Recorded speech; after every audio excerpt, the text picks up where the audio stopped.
Palit kay ko karon og usa ka kilo nga karni sa baboy. So sayo kong mata kay ato ning lutoon karon, ato ning tuwaon or nilaga. Dira ang atong mga lamas, espadaos, gumay ug kamatis, ug syempre ang atong marikados.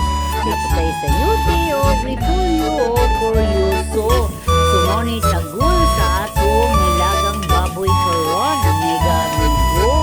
Nakadugay man ni siya malata, so dirita sa atong abuhan. Magamit ta og kahoy.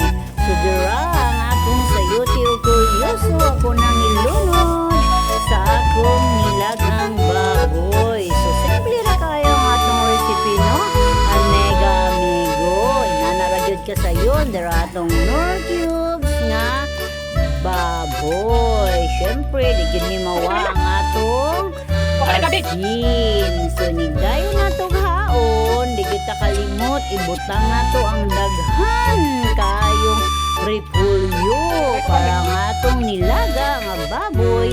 Very yummy. Dara, atong kayo-kayon ang atong giluto karon. So, pwede ra gid ni kayo ninyo sundugo na mega mego kung makapalit mo og karni sa baboy.